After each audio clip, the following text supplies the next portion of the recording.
মৃত্যুর পর পৈতৃক সম্পত্তি নিজ ইচ্ছা যদি গ্রহণ না করে বা ভাইদের দিয়ে দেয়, অথচ তার একাধিক সন্তান রয়েছে, এক্ষেত্রে সন্তানদের বঞ্চিত করার কারণে ওই মহিলার অন্যায় হবে কিনা?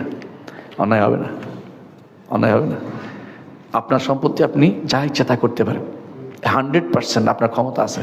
দান করে দিতে পারেন, মসজিদে দিতে পারেন, খরচ করে ফেলতে পারেন, সন্তানদের দিতে আপনি বাধ্য নন। সুতরাং কেউ যদি এর কারণে সন্তানদের প্রতি মা বাবার প্রতি খারাপ ব্যবহার করে, সে অন্যায় করে, জালেম। আপনার সম্পত্তি 1 টাকাও দিতে আপনি বাধ্য নন। ছোটো থাকতে খরপোশ যেটা, এটা মায়ে চালাবে না, চালাবে কে? বাবা। মায়ের কেন অর্ধেক দিচ্ছে শরীয়তে বুঝেন না? মেয়েদেরকে অর্ধেক দিছে এই কারণে, কারণ তাদের জন্য বোঝা নাই, তাদের কোথাও ব্যয় করতে হয় না।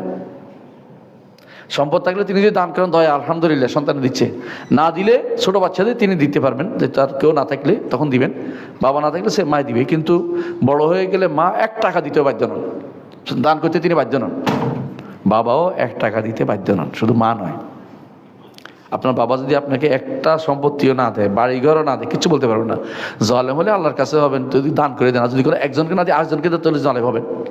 আর যিনি খরচ করে শেষ করে ফেলেন, না দায়িত্ব ওনার টাকা উনি খরচ করবেন, আপনার কি? আপনার বলার কিছু নেই। কারণ আল্লাহ এই জন্য বলছে ইউসিকুন ফি আওলাদ লিযাকারি মিসলু মিম্মা তারাকা, যা তিনি ছেড়ে যান। যা ছেড়ে যান নাই ওটার কোনো কথা নেই, কথা বুঝছেন? ছেড়ে যান, এরপর কথা বলার অধিকার নেই।